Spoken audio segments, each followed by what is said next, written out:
Good evening बच्चों। आज हम प्रकाश का परावर्तन तथा अपवर्तन को समझने की कोशिश करेंगे। जैसा कि इस पुस्तक में लिखा है, हम इस संसार में अपने चारों ओर अनेक प्रकार की वस्तुएं देखते हैं, तथापि किसी अंधेरे कमरे में हम कुछ भी देखने में असमर्थ हैं। कमरे को प्रकाशित करने पर चीज़ें दिखलाई देने लगती हैं। वह क्या है जो वस्तुओं को दृश्यमान बनाता है? दिन के समय सूर्य का प्रकाश वस्तुओं को देखने में हमारी सहायता करता है। कोई वस्तु उस पर पड़ने वाले प्रकाश को परावर्तित करती है।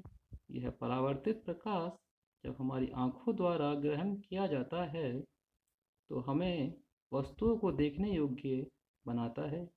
हम किसी पारदर्शी माध्यम के आर पार देख सकते हैं क्योंकि प्रकाश इसमें से पार हो जाता है।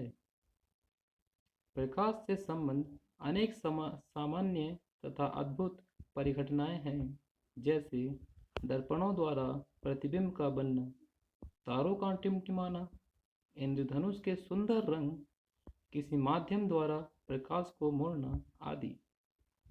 प्रकाश के गुणों का अध्ययन इनके अन्वेषण में हमारी सहायता करेगा।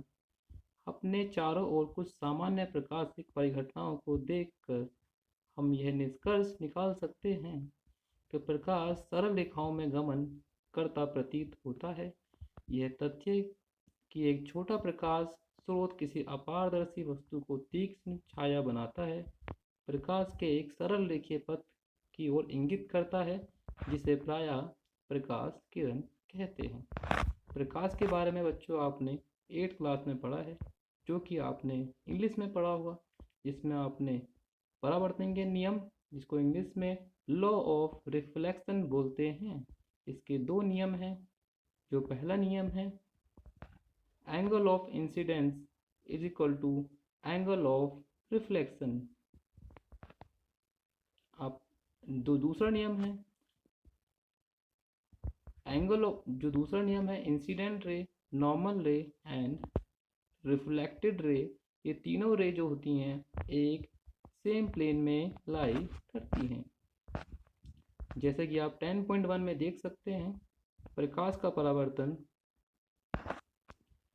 इसमें लिखा हुआ है आपतन कोण परावर्तन कोण के बराबर होता है। आपने 8th क्लास में इंग्लिश की साइंस में पढ़ा होगा कि आपतन कोण को हम इंसिडेंट रे बोलते हैं, जिसको इंसिडेंट एंगल बोलते हैं, और परावर्तन कोण को हम रिफ्लेक्टेड एंगल बोलते हैं, जो कि दोनों सामान्य होते हैं, समान भी होते हैं। आपतित किरण दर्पण के आपतन बिंदु पर अभिलंब तथा परावर्तित किरण सभी एक ही तल में होते हैं, जिसको इंग्लिश में आपने पढ़ा होगा 8th क्लास में साइंस की। आपतित किरण जो होती है इंसिडेंट रे होती है, आपतन बिंदु इंसिडेंट पॉइंट होता है, अभिलंब को हम बोलते हैं नॉर्मल रे, और परावर्तित किरण को हम बोलते हैं रिफ्लेक्टेड रे। ये तीनों किरण एक ही तल में होती है। परावर्तन के ये नियम गोलीय पृष्ठों सहित सभी प्रकार के परावर्तक पृष्ठों के लिए लागू होते हैं। आप समतल दर्पण द्वारा प्रतिबिंब के बनने से परिचित हैं। प्रतिबिंब की क्या विशेषताएं हैं? समतल दर्पण द्वारा बना प्रतिबिंब सदैव आभासी तथा सीधा होता है।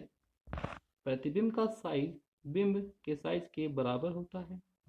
प्रतिबिंब दर्पण के पीछे उतनी ही दूरी पर बनता है जितनी दूरी पर दर्पण के सामने बिंब रखा होता है।